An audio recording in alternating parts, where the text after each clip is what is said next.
Hotel Echo Lima, Lima Oscar. Good afternoon again to the ladies, gentlemen, to the boys, to the girls. Or is it good morning, good evening, or in some cases, good night and rest well from your host, your guy himself, the one and only and truly DLG repping. Yes, you see that there? DLG repping. Delhi, London, Gooners, Space, Romeo, Echo, Papa, Indigo, November. Right, match review of Arsenal 0, Burnley 0. Disappointing result, disappointing performance. And there's no more to say to it. It's a big damage to our top four ambition for this season. It is all that we've got to play for. And I'll tell you something, yeah. From throughout the whole game, there was always a lack of creativity. Odergaard, for example, he's meant to be that number 10 maestro. Now, I would like to see him get in between defences and midfield. If you can get between the midfield and the defence, find that space in between the midfield and the defence, he can create a lot more. I feel that he can do a lot more damage. He can't do any damage coming off the right wing and looking to play that killer pass like he did with Kieran Tierney against Norwich. That's not going to work all the time. It's just not going to work. Better defences will snuff that out. And Burnley's got a better defence than Norwich. Let's be real about it here. They were well organised. Every long ball that went to Saka, whether it's Martinelli, whether it's Lacazette, Tarkowski, Ben Mee, Robert, Peters, they won every aerial duel against our smaller players. For peak's sakes, change it. Especially what I saw throughout that game. That second half, it was so similarly identical to the first half.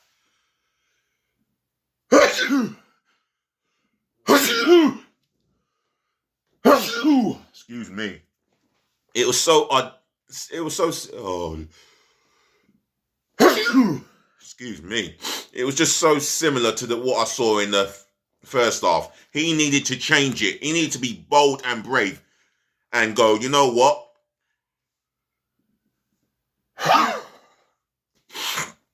Maybe I'll go 3 at the back, get 2 attacking wing backs, 3 in midfield maybe, and 2 up front. Because we are going for that top 4 spot. And yesterday, on the offensive performances, the players and the management combined have let nearly 60,000 fans down. 60,000 fans down. Imagine how many thousands pay for their season tickets every year. How many thousands of fans paid for a ticket? I was lucky enough to pay up to 30 odd quid.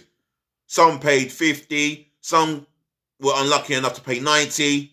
Maybe over 120. That's disgusting amount of money to be charging fans as the prices keep going up. As if the cost of living in London wasn't expensive enough. And then you're trying to get 60,000 fans. And then these 60,000 fans have turned up and been let down by yet another flat, lethargic and unmotivated performance. Not good enough. Just not good enough. So let me go into the player ratings. I've said what I've had to say. I'm going to go into the player ratings. Aaron Ramsdale in goal. I think he made a good save in the first half from Dwight McNeil. But there was occasions where he dropped a couple of clangers which he got away with. The first one, Rob Holding got there with a left-footed clearance in the nick of time. Otherwise, we would have possibly been 1-0 down. All in all, he didn't have that much to do. I'm going to give him a standard 5. Right, the back 4. Benjamin White. I can't understand why he was asked to play at right back. This is where I'll go on to the management later on. But for Benjamin White, for all these efforts going forward, I didn't see that energy, that drive, which Callum Chambers would have given us if he was selected and asked to play at right back. So Benjamin White can play alongside his defensive colleague, Gabriel dos Santos Miguelis. That didn't happen. I don't understand. Oh, no. I don't understand what the manager was thinking of, but I'm going to come on to him later on. Yeah, he was always comfortable with the ball, travelling wise. Didn't have much defensive work to do until we realised in the depth of the game that he had a lot of tracking back to do, because Dwight McNeil had a free hit running down that wing and he had a shot just over the bar, but Ramsdale had it covered more or less. So I'm going to give him a standard 5. Rob Holding, I have to say, he helped Ramsdale out in the first half when Ramsdale made a clanger from a corner, in-swinging corner in that first half, and Holding got in there and defended it well. Other than that, he didn't have much to do. I'm going to give him a 6. Gabriel dos Santos Miguelis. I say this man's name in full respect. He didn't have much defensive work to do. He won his headers. Had a header at the business end of the game, straight at the goalkeeper from a set piece, I believe, or a cross. But nothing spectacular from a defensive point of view. Always comfortable with the ball, but then again, one or too many long passes, aimless long passes. Give him a 6. Kieran Tierney looked like he ran out of steam. He looks like he's gonna need a rest, and he can definitely do a rest. And I don't think he can wait to get home, have a rest. But at the same time, he's got training as well for the Wolves game. I want him and every Arsenal player selected or on the bench to be prepared for that Wolves game. With Kieran Tierney,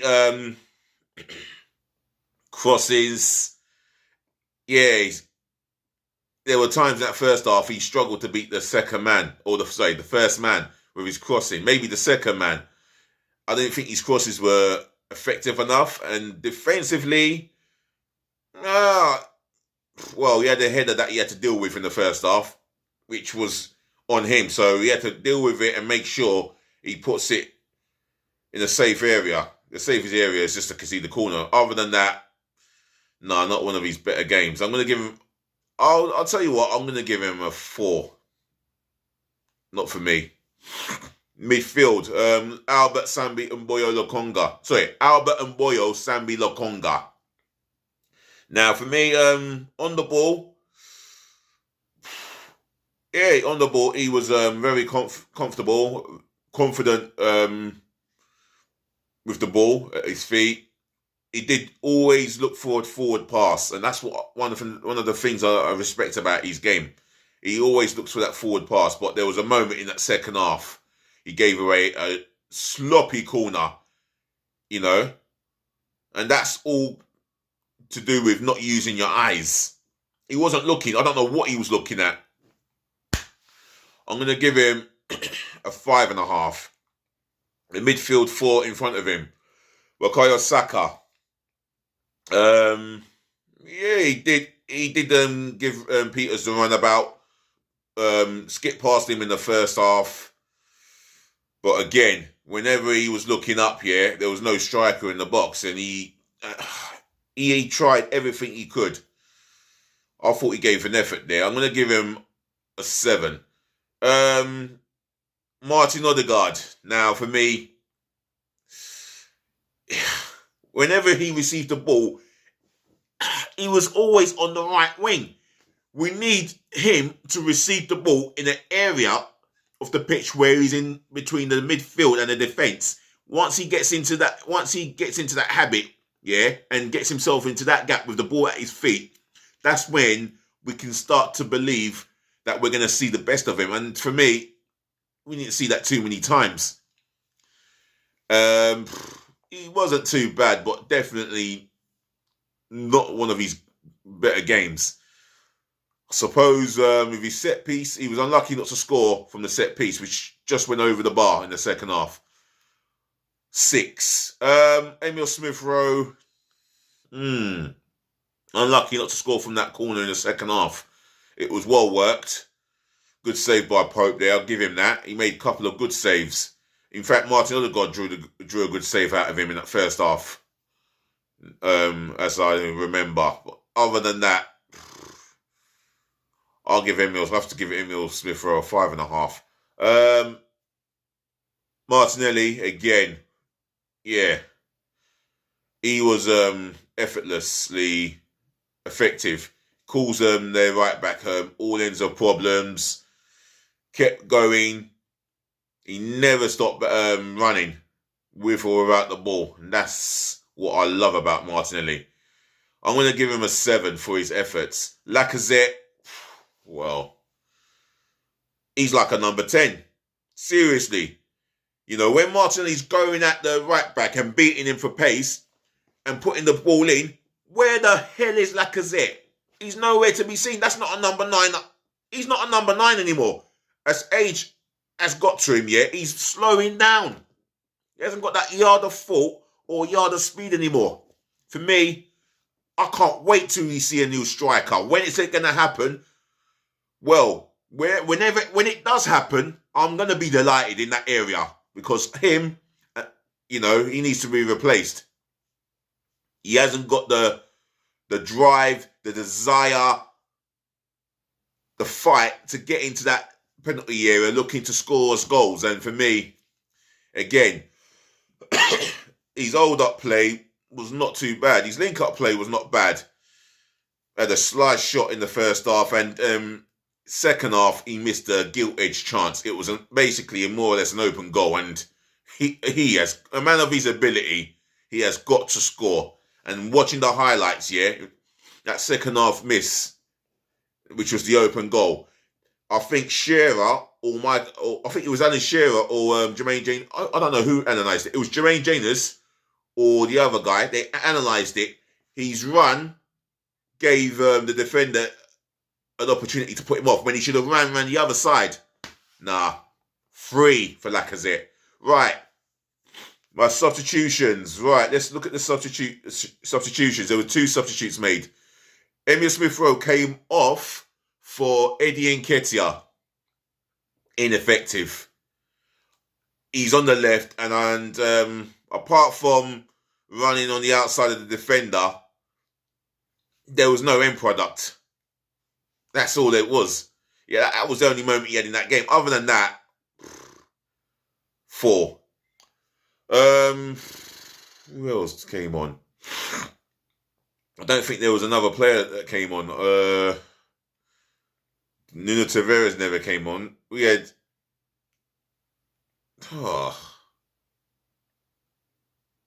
It's embarrassing, to be honest with you. To score a goal, you're dependent on Eddie Nketiah. It's so not good enough, it's too embarrassing to talk about. Right, the manager. For me, 3. You could see in the first half there was a lack of creativity. Yeah? If that can't change the game in the first half, within that first half, then look at another alternative. Change the formation. Because there was something not working. Let's take a risk. Go 3, 2, 4, 1. Try that. It's an attacking formation. Or if you want to play 2 up front, you have 3 at the back and you flood the midfield. Or you have 4 in the midfield, 1 behind the 2 strikers. Try that. Try something, because something was not working. And for me, he's tactically at times so naive. It's so unbelievable. Chris Kamara, eat your heart out. Seriously. I just don't see why he deserves a 2-year contract. He hasn't, apart from the FA Cup and the Community Shield on the side, I don't see what the fuss is all about within this 2-year contract extension. Arsenal football fans, if you're listening, watching, if Mikel Arteta deserves a 2-year contract, yeah, or not, drop it in the comment section below. Don't forget to like, comment, and subscribe, please. Thank you.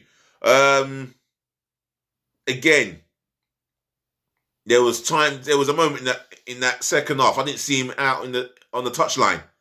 And for me, it was like he could clearly see that they're passing sideways from the defence. They're passing the ball sideways. When they go forward, just when they're approaching the final third, they're going backwards to pass sideways and backwards. It's like, what are you trying to implement? What is the philosophy? The football we're playing, I can't recognise the identity of it.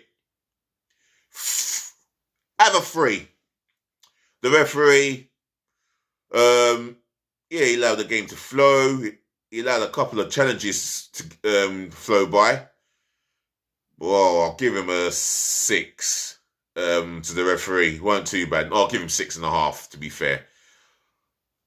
The Arsenal fans, I have to give him a 10 out of 10 for turning up. Not just for turning up, being as vocal as they can and getting behind the team. You know, the ones that left early, you're a disgrace. I sat in the stand and I couldn't even see what I really wanted to see. You're up in the stairs, up and down the stairs like no tomorrow, like prawn sandwich brigades. Some of you lot are the disgrace. For the Arsenal fans that stayed, the majority, I'm going to give you a 10. Stuff the minority. That's what I say. Right, until next time, I'm gonna wrap this up now. Until next time, I'll be back with another preview within the next 2 weeks. Ladies and gentlemen, to the boys, to the girls, thank you for listening. Thank you for tuning in. Thank you for watching. As I always say, saving the best to last. Thank you so much, for putting up with me. I'll be back again, hopefully later on. And with a Premier League review. That's the one that I plan to do. Until then, take care of your friends, take care of your families, take care of yourselves. Peace again, love again, and bless again. Until next time, DLG Repping will talk again. I'm out of here. Just please be nice.